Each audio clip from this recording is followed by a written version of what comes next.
Oh, hey, we're live. Welcome to another Be More Outdoors. Oh, and you know what? I'm talking through a headset that is not on. Hang on. Here we go. Now we're connected. That sounds good. Anyways, tonight's special guest, I'm not going to waste any time in this, is Tracey Wilson from the Canadian Coalition of Firearm Rights. And she's our voice, actually, on Ottawa, on Parliament Hill. So we're just going to wait for the audience to get on here. And yeah, I just want to give a special shout out to our sponsors tonight, Mega Jigs and Ionic Batteries. Guys at Steve and Mike, they make some awesome bass jigs, and like about lures, you can save 15% when you shop online with my promo code. Thanks to Ben, that's the number 2. So that'll save you 15% on anything online that they have. So go shopping on me. Well, technically. So yeah, we're just getting over the convoy and the unmasking, if you will. We're on the heels of the shows. The Sportsman show just happened. The Peterborough tackle swap just happened, which was a rousing success. I tried to get a couple of individuals tonight, but they couldn't commit for other reasons. We will have in the future, though, Ashley Capperson coming on, so that'll be great. She's from Unbroken Outdoors, so we'll want to talk to her. She loves foraging for sheds. Spring and fall is a great time to go out there and look for sheds for antlers, or even like the other day she found a full skull. Could you imagine, with the antlers? So that was a good find on Ashley there. She posted there just recently, so we get a drink of water here. Excuse me. So we're just waiting for Tracey to show up here, and we'll add her to the feed. And yeah, if anybody's watching right now and you got a question, just fire away. I think the comments are turned on. I'm just gonna bring up their webpage here. Oh, maybe not their Twitter feed. The Twitter feed's quite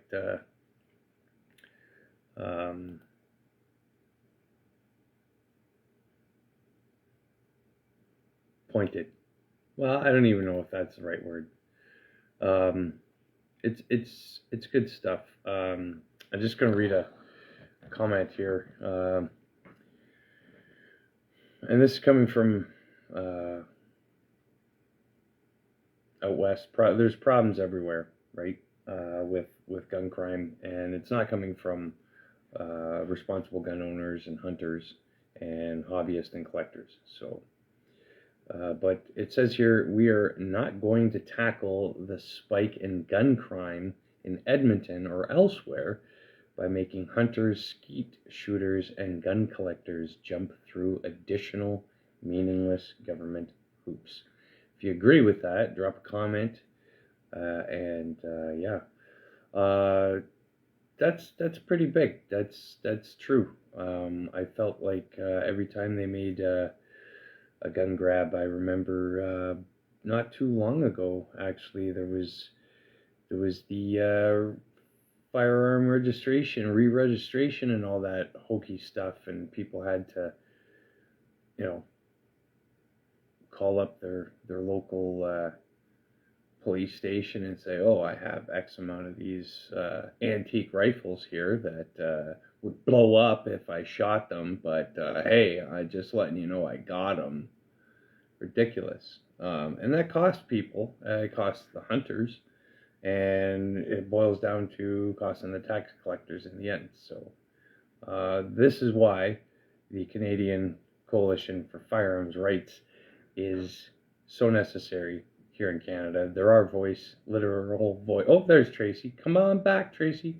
They're our voice on Parliament Hill, and they have their own podcast that runs on a YouTube channel. And I just watched episode 109 actually, and that was a month ago. So I got a feel for what they stand for and what they are doing for us, the general public in the outdoors. So very, very important. I'm just going to check here right now. Yes, there she is. And we're going to bring her on right now. And 5, 4, 3, 2, 1. There she is. Here we are. Good evening, Tracey. How are you? I'm doing great. How are you doing? I'm doing okay. I don't know if my headset's working or not, but I'm going to keep wearing it because it just looks that much better. No, yeah. Just kidding. You can hear me okay, though? I hear you fine. I am okay, perfect. Share this out while we're just getting set up here. Let me share it to my group. There we go. Share it to 65,000 people. Okay, good.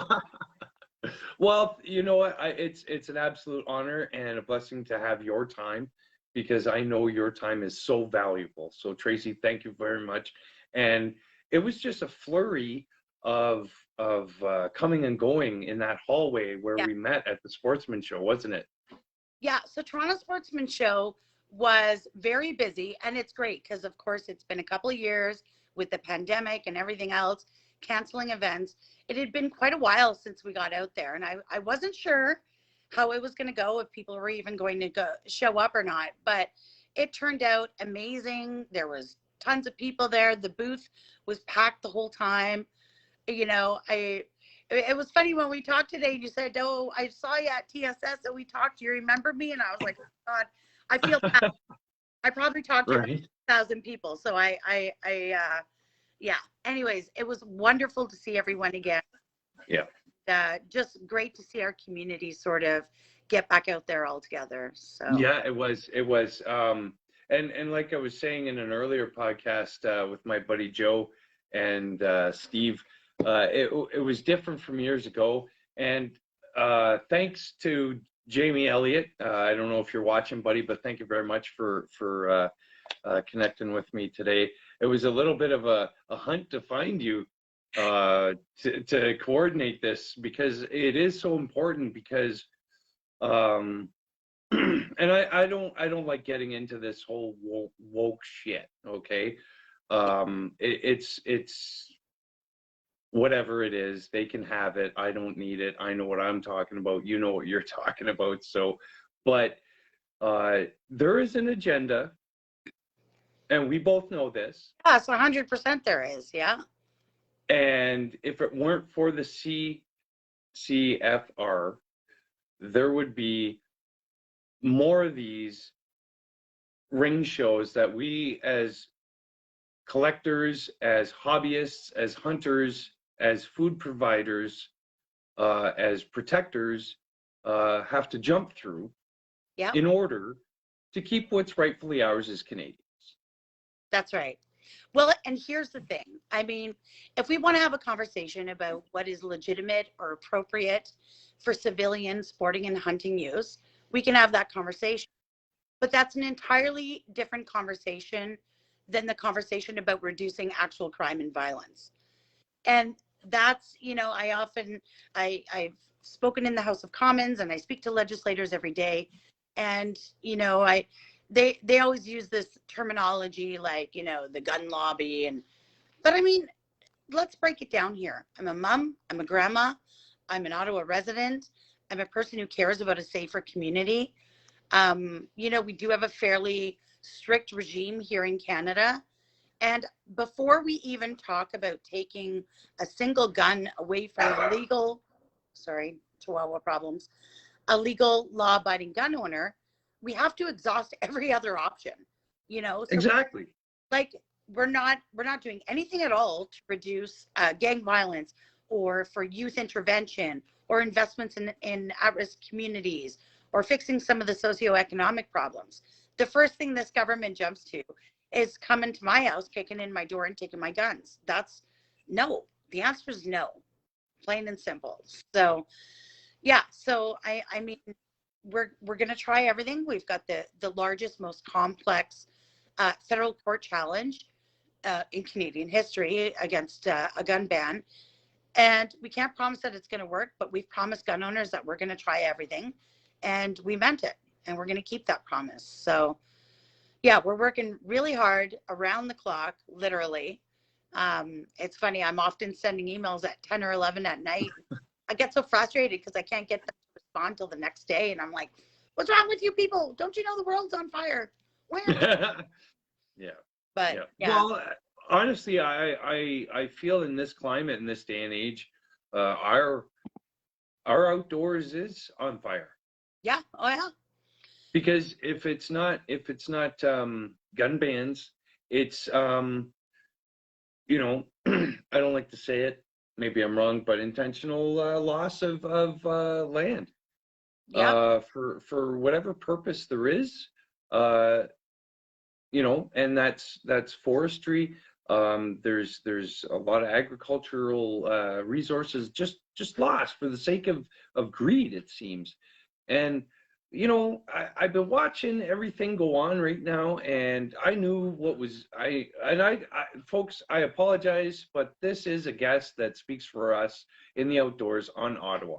So if you don't like where this conversation is going to go, politically left or right, the door is there. Me and Tracey have a good understanding of what's what. So I knew that the Liberals were going to or the NDP was going to patsy the Liberals. I knew that. They always have, they always will. And if anybody's deluded to that fact, please, I beg you, dismantle that thought process right now, because it will always happen. They have always been the Liberal backup account, if you will. And I'm sorry, they just proved absolute truth to that. And then we have Pierre. And I just don't trust them enough. What are we seeing right now from the Conservative government? Because I say this because I worked for a call center for several years. In fact, I was almost moved out to Barrie to manage one on behalf of the Police Association of Ontario. We're making calls around the clock all through Ontario, right? Stricter sentencing and all this other stuff, on the premise of, you know, getting kids outdoors and getting them introduced to healthy outdoor activities. And we were setting the world on fire, just like you. Where is who's what? Because the Conservative government tried this last time. They tried a gun ban on us. I think it was Harper tried pulling the fast one with us in the Conservative government. So it's, and I had a heart attack, so refresh me, but where can we cast our vote safely if we're an outdoors person? Well, this is how it is. So there was some going back and forth on some certain firearms. The Harper government did unban the CZ858 and the Swiss arms. That did go back multiple times. Of course, the Liberals have just banned them again. Here's the thing. No political party is going to save us. No. Are parties that are more friendly to gun owners than others. And I know there are maybe listeners out there who are supporters of some of the newer parties like the PPC. The problem here is we need a party that is not only, at least not unfriendly to us. Politicians are not friends of gun owners either way, no matter what party they are. But we want to find the least worst option that has the ability to win a general election.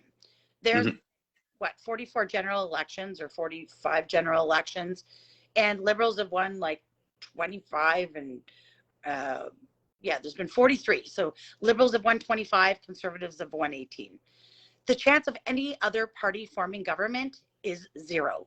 This election, the next election, and probably the next 5 elections. So I can only deal in reality. Sure, I could vote for some other party, maybe do a protest vote because I'm upset with the Liberals and the Conservatives. You can do all you want. It's not because they're not going to form government. So, it is sort of choosing the least worst option. And for some people, you may not necessarily be voting for a party as much as you're voting against another one. And Yeah. that reality totally sucks. I get it. We should be able to vote for the things we believe in and, vote with our conscience and all those things that people say. Well, you can, and that opportunity and option is available to you, but that party's not going to form government. So for me personally, as somebody who just deals in strict political reality, yeah, my one and only option right now is the conservative government. Now, Yeah. turn around and do everything we want. Of course, different gun groups want different things. I like to think that the CCFR is probably the most reasonable group. Hmm. I'm not asking for full auto to be sold at Walmart with no license. No, exactly. Like, and from my standpoint as a generic human being, to me, those kind of firearms are great on a range, period, end of story. They don't need to be in the hands of the consumer, period, end of story. They're a No, military weapon none of us. by any, or law enforcement. That's where it belongs, or in a range setting, not accessible and attainable and, Sure, but to us. It's ridiculous. that's a You know. different conversation. Again, that's a Hmm. separate Yeah. conversation. Oh, hey, I get it. There's people out there that are like chewing their teeth right now that I said it, but hey, to each their own. I get it. Well, I and get it. Like if I had it my way, I'd have the 18-inch Remington pistol grip with a desk mount right here, right now as I talk to you. Simple. yeah, It's fast, effective home security. we have to find policy. No, it's just, you know what I mean though? Like, where is the line? Right? Well, the line is what's palatable to the general voting public. And whether or not, I mean, I could go and own a full auto right now and I'd be no more a danger to society than I am with any of my other guns because I'm not a dangerous person to begin with. Exactly. The general public, like just like this most recent gun ban, at first, you think about it with the AR-15s, and I know there are hunters out there that are like, well, whatever, that doesn't really affect me because I didn't own those guns. But then you look at all the other guns that have been added to that ban and all of those hundreds and hundreds of models of firearms. We did a piece with Jim Shockey. He's Canada's foremost front running um, Canadian hunter, and he lost 4 guns in this most recent gun ban. This isn't an assault weapons ban. No. That's absolutely ridiculous, hyperbolic bullshit. This is a hunting and sporting rifle ban, and shotguns too. So, Yeah. yeah, I mean, at the end of the day, what we find a government that can create policies that are effective for public safety, that are palatable to the general voting public, or they're going to lose, and leaders that are able to defend them. It's one thing to say, yeah, man, I'm going to overturn the gun ban and give you all back your guns. But if you can't defend that policy in the debate arena, then Yeah. it isn't worth anything, right? Yeah, because I hear exactly what you're saying, because as soon as they give it to us, they're fighting over it in the friggin' arena like a bunch of hens. Yeah. Give it back, give it back, give it back, give it back. Yeah. And it's like, no, we already did it, and they're like, well, we're gonna lobby against it, and blah blah blah blah blah. Yeah.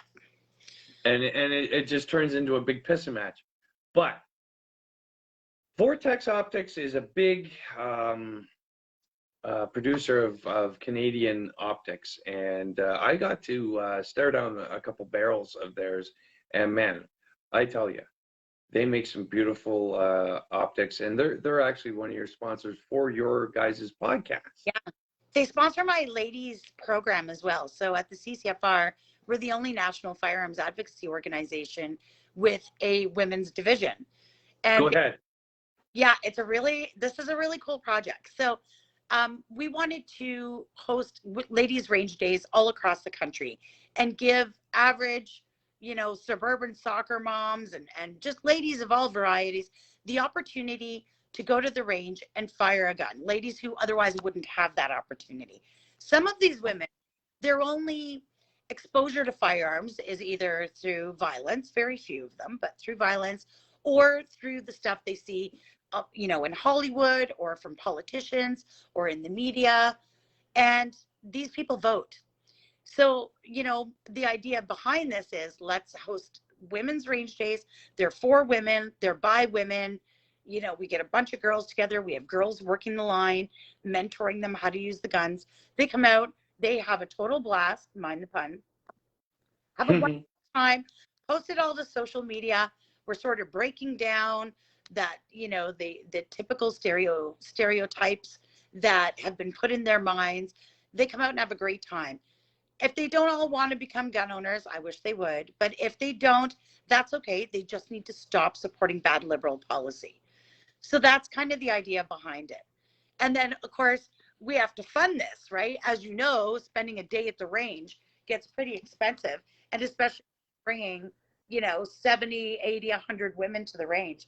So we get the girls together. These are all women who are part of the CCFR. We get together and we make a fundraising calendar. And these are just average girls. These are not models, not a dirty smut calendar. But we dress them up. We have a wonderful time. We create this really beautiful calendar. We sell it to people who doesn't like beautiful women and awesome guns. And then we use that money to fund our ladies' range days. So wonderful. Great idea. Fantastic. And here's the thing. Women are voters too. Yes. And they hold a certain power in the House. Mm-hmm. And they have a voice when it comes to safety and community as well. Yeah. And that is a fantastic idea. And I think that's just A1. Good for you. And maybe they don't buy a gun. And maybe they leave the range scratching their head and go, I was really not seeing this from a clearer perspective. Yeah.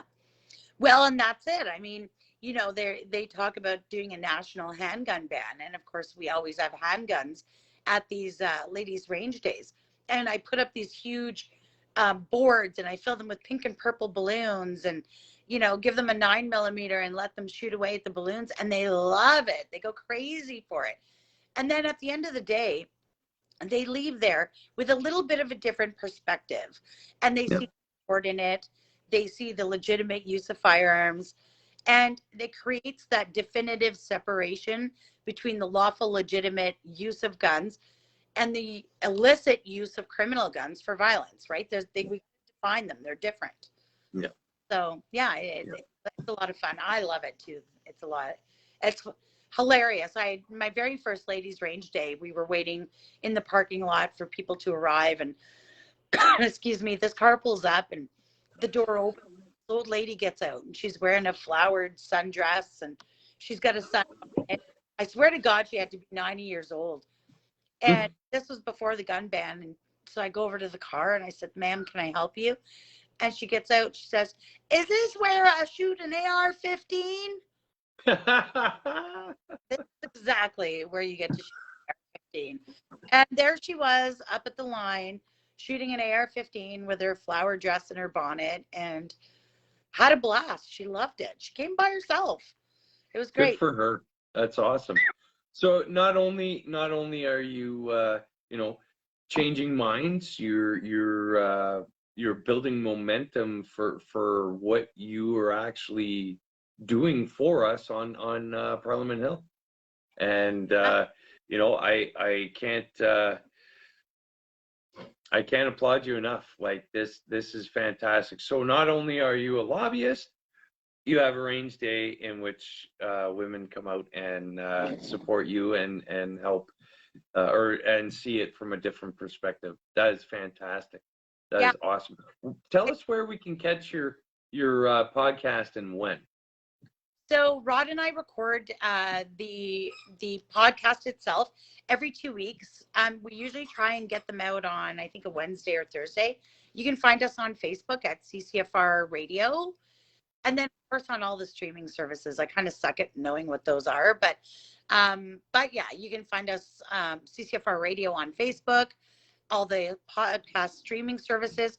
And then we also have a weekly TV show on Wild TV, a national TV network. It's called CCFR Radio on the Air. And it's a Nice. show version of the podcast. And every week, Rod does a little opener. Then we do a little piece together. I do a lobby update or whatever's going on in the, in the advocacy world. He has a entertaining guest on, all kinds of different people. And then he does a closer for the show. So it's just a great half-hour weekly update. And you can find that on Wild TV. Awesome. Well, folks, if you want to get in contact or support the CCFR, log on to firearms rights or firearmrights.ca, and I'm going to list your webpage in the comments below here after this goes out to post. I'm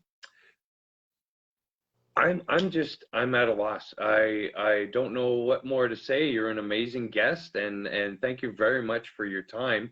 You are what we need. Not only a voice, but a female voice on Parliament Hill, and that doubly goes, to say for something. So yeah, folks, Tracey Wilson, she's our voice on Parliament Hill, and you can catch their podcast on YouTube, and check them out on firearmrights.ca. Can we donate to you guys? Yeah, in fact, we're about $600,000 behind in our legal challenge right now. We've Okay, well, raised about 1.2. Yeah, if you go to firearmrights.ca, right up at the top there's two different buttons. big red button. It says donate. Yeah, click the big button that says donate. We need all the help we can get, but most importantly, become a member. It's $40 a year, up with $5 million worth of insurance, and it's the very best way that you can show your support. That is fantastic. Wow, $5 million worth of insurance, and it's how much a year? $40. $40 a year. $40 a year. So for the cost of a box of shells a year, you can do your part to support advocacy and at the same time protect yourself with some personal liability insurance. That is fantastic. So back to where we all started it.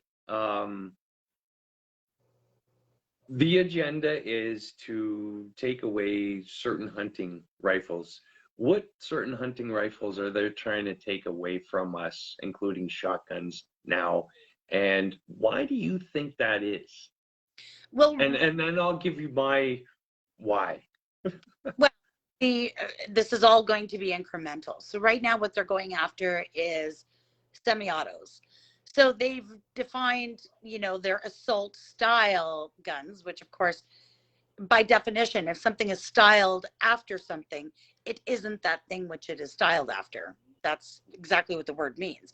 So this is a made-up term that means absolutely nothing, but they're going basically after all semi-autos. That's what they're going after.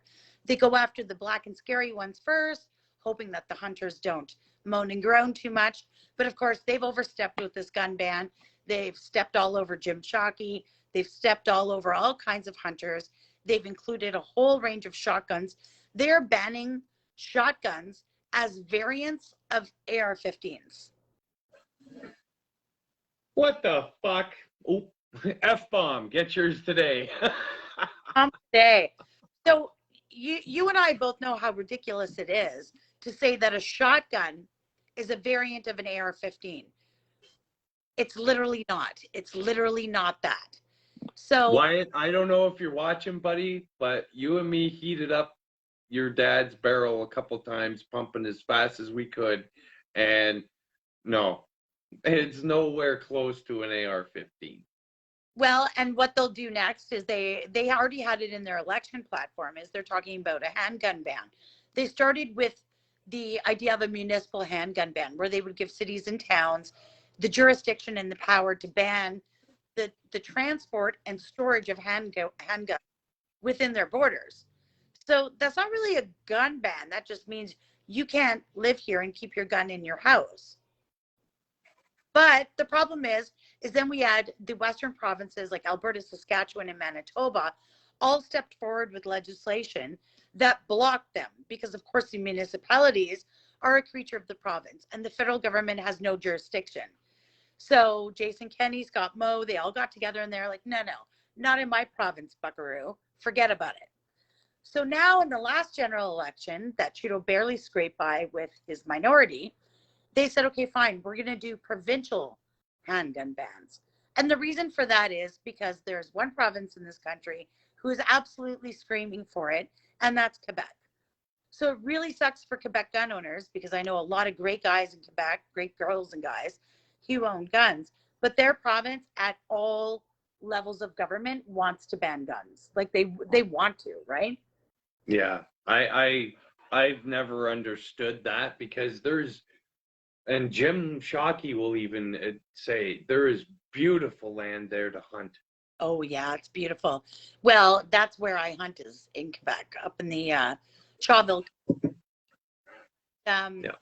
Western Quebec. But so of course none of that has happened yet. Justin Trudeau's also got $1 billion bribe fund put together. So any provinces that want to go ahead and ban legal handgun owners from their province, they will support it with financing. Of course, none of this applies to illegitimate or illicit or smuggled guns, crime guns. No. Those are totally exempt from the gun ban. It's just licensed sport shooters and competitive shooters. Am I in the fucking Twilight Zone here? You're in liberal Canada, so yes. Wow. I know. It's tough. And Public Safety Committee, there's the Standing Committee on Public Safety and National Security. I've testified in front of them before. They just completed a study at the request of Bloc Québécois MPs to study, illicit guns and gang violence and all this stuff. And none of it was about us. And it was beautiful, actually. For once, we had this, federal Public Safety Committee studying gun violence, and it was all about gangs and smuggled guns. And every law enforcement officer that testified was like, yeah, gun bans isn't going to do it. We've got to start focusing on the root causes and at-risk youth and organized crime and all the things I talk about. It all went along, and then they are literally wrapping up the study now, and they're going to produce a report. And I guarantee you the end of that report will suggest a gun ban.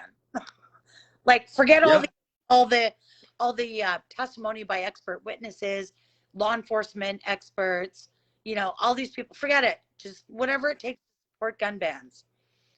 You are in the Twilight Zone. Yeah, and I don't know if your group has done the research on the agenda piece that's floating out there. It's about that fat, and it's named after last year. But Justin couldn't make it all come together for Charles Schwab this past year, so he's going to try and make it all come together this year. In that report, or that PDF, they talked about closing off large sections of the outdoors to public. And this includes this includes land that was once allowed access for hunting. Mm-hmm. That's already in some provinces. I know in BC they did that. Sorry, I'm just gonna get water. Yeah, no worries. I got a big glass here too. Well, I don't want to look like Blair Witch Project style here, But yeah, so in BC there's actually been some problems with that already. In that the government has made parts of the land that were public land, like Crown land, where you could go and you could go hiking and you could maybe do some shooting up there. You could go camping, and they're closing it off. And not just to hunting or shooting guns, but to actually, you can't walk there. Like you can't. Yeah. It's crazy. The other part of this is going to freak you out. It said to allow for carnivorous animals to grow large and uncontrollable, to keep out the public. so that you wouldn't want to venture in to these once crown land places. Well, I mean, So, like, I don't know how they're going to do that because, like, we have the M&R here in Ontario. Each province has their own resource, natural resource organization for each province. And some of these guys have to, go out and, these guys are got to get transported because they're encroaching on humanity. Well, if you don't let us in to take care of the problem, then what are you necessarily doing here? Like, yeah, what is the end game here, I wonder? I'm a very, like, I've always been, that's why I started Be More Outdoors, because it's like, if we don't protect our natural resources and our outdoors and our hunting and fishing, they will literally try and steal it from us. oh yeah, 100%. Well, and it's funny too. There's an anti-gun group called the Canadian Doctors for Protection from Guns or something. It's like a stupid name, like protection from guns. I don't know. Anyway, so there's this group of doctors who decided up the gun debate, and they're going to advocate for the banning of guns. And they were doing this sort of live YouTube discussion with Pam Demoff, who is a Liberal member of Parliament. And in there, they were talking about guns and hunting and everything else. And he said, oh, this Dr. Alan Drummond, he's here from Ontario, from Perth. And he said, oh, that's where I am. Oh, well, he's in Perth. Yeah, Dr. Alan Drummond. He Okay. said, this idea that Canadians are legitimately out there hunting. Nobody's out there actually hunting. This is an excuse. You can just get your meat at the grocery store like everybody else. This isn't barbaric times. We don't need to be doing that. And he says, and at the end of the day, venison isn't very good anyways. And I was like, what? We actually used that clip in our episode of our TV show this week because we were talking these Wow. activist doctors, and I'm like, who the hell do these people are thinking that they get to dictate how we live or what is good for us or what kind of lifestyle we should be having? I mean, we've hunted and owned guns since before Confederation. Like, we've owned guns in Canada since before we were Canada. Yeah. Yeah. Hunting is a legitimate, protected, respected as Canadian heritage. Yeah. It's part of our heritage. Yes, and there's an act about it in Parliament. So yeah, these people, I get it. Not everybody's the same. I spent time in some of the big cities and in Toronto, and I don't have a lot in common with some of these people. But I also don't expect them to change their lifestyle for me. Like, do whatever you do. Do what makes you happy. Yeah. And as long as you're not hurting somebody else, it's nobody's business. Exactly. Like, that may be that idea of having that personal liberty is almost radical nowadays, I don't know. All we want to do is fucking hunt and fish. That's it. Leave us the fuck alone. Mm-hmm. We're taxpayers. We hold down jobs. We're families. Our kids are in hockey. Like, leave us alone. We just want to enjoy our outdoors. We're the people who are taking care of it. Why are you messing with us? Really? Well, and hunters are the #1 contributor to conservation in this country, over and above any other group. So on Thursday, I always make a post thanking hunters for their contribution to conserving our wetlands and our nature and our wildlife, and we put more money in the ecosystem than anybody. Yeah, I enjoy all the work that the Canadian Wild Turkey Federation does. They're awesome. Those guys are great. Yeah. And, it's groups like that we need to support, because it's guys like that doctor. I'm sorry, Tracy, but if you dropped a piece of venison on the floor and stepped on it, I'd still fucking eat it. Oh yeah, me too. Yeah. Like, I don't know what he's talking about. There is Obviously, he cooked it wrong because I've never complained about a piece of venison ever. no. And for those of you out there that are watching in TV land or Facebook land, wild game is cleaner and healthier for Organic. you than your store-bought meat that's processed, mechanically fed, mechanically processed in some portions. Yeah, it's And yeah, organic. It's like if you could buy it in a grocery store, it'd be worth a fortune. oh, Grocery store, go to the organic aisle or the free range aisle and see what you're paying. But right?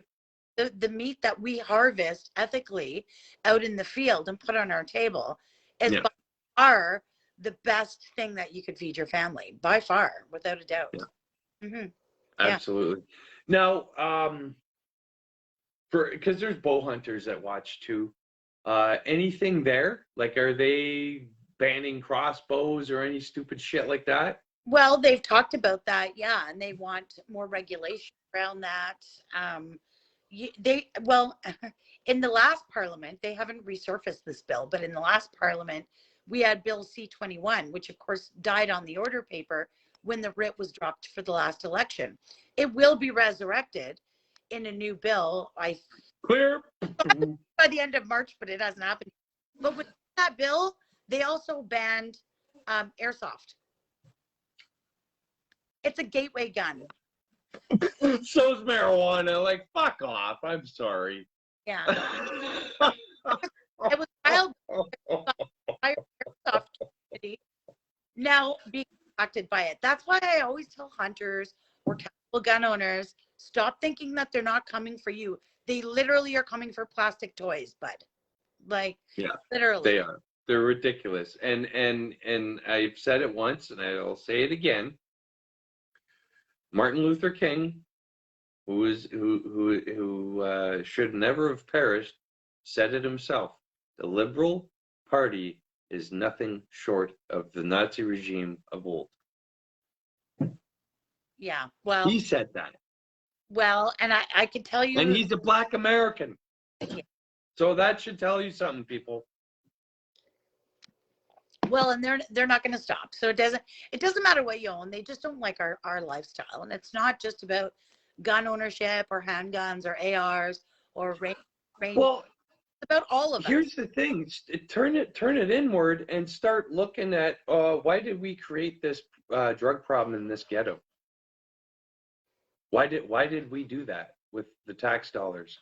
Why didn't we fix that little problem so there isn't gun use and violence and gang wars over here? And like, it always seems to end up on our lap as we're the ones that have to sacrifice something because of what they've orchestrated to decay the fabric of society.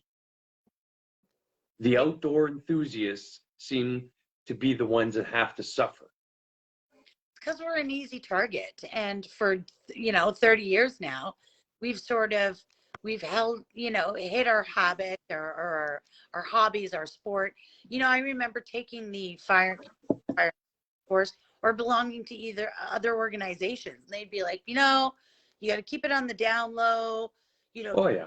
loud about being a gun owner, hide your stuff, don't tell people about it, don't put stickers on your car, don't wear gun shirts, don't do any of that. That attitude got us exactly where we are today. Absolutely. Yeah. For stuff. Yeah. So you won't find me out there without a gun shirt on, well, except for right now because I was at the seniors home, but you won't find me out anywhere without a gun shirt. My car is plastered with it. The CCFR logo has an AR-15 through the middle of it. I'm going to wear that stuff loud and proud and everywhere I go. And that's because I want to normalize it. The only that gun control and bad liberal policy gets the support of the general public is because we have failed for the last 30 years to normalize our sport. And I am not going down without a fight. So I don't care what it takes. I am going to normalize it. I'm a Chihuahua owning grandmother from the suburbs, and I want to my air clean. Yeah, Like, it. exactly. Yeah. Yeah. And honestly, man, for fishing and hunting in Ontario alone, that's $1 trillion industry. Yeah. Oh, yeah. Well, that economic study came out between OFA, the Ontario Federation of Anglers and Hunters, Yeah. and AAA, which is the Canadian Sporting Arms and Ammunition Association. They commissioned a study. And yeah, it was insane the amount of money that we had. I think it was like $8.2 billion a year to the GDP. That's friggin' massive. And Holy cow, right? yeah, and it was something like employed something like 48,000 full-time equivalent jobs. Like that's 50,000 Canadians employed in our industry. And that's not the branch off industry. That's directly hunting, fishing, guiding, guns. Yep. Yep. And then I think it was crazy. It was like 4,500 firearm businesses. Like it's big. More people in Canada have a possession and acquisition license for firearms than are registered to play in hockey leagues. There you go. Yep. Maybe the Leafs do have a chance. I wouldn't count on it. Okay. Well, I'm going to send you off here. It's 15 minutes, but I'm going to let you have the rest of your evening so you can turn that water to wine. And you're a lovely guest. You're beautiful. Thank you so much, Tracey, for giving me your time. This was an educational event for me, and I'm so glad that you are our voice on Capitol Hill. Awesome. Well, I'm going to keep at it, and you keep at it, and I'll keep watching. And thanks a lot for your interest. All right. Thank you. Take care. I'm going to send you off. All right. We'll see you again. Bye. All right. There you go, folks. Tracey Wilson. She is our voice on Parliament Hill and part of the Canadian Coalition of Firearm Rights. And you can find them on www.firearmrights.ca. And Jamie Elliott, thanks for watching, buddy. And once again, thanks for getting me in contact with our lovely lobbyist, Tracey. All right, folks, that's all the time we have for tonight.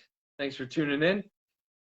We don't know if it's going to be a Tuesday or Wednesday, but hey, we'll be here. Hope you too.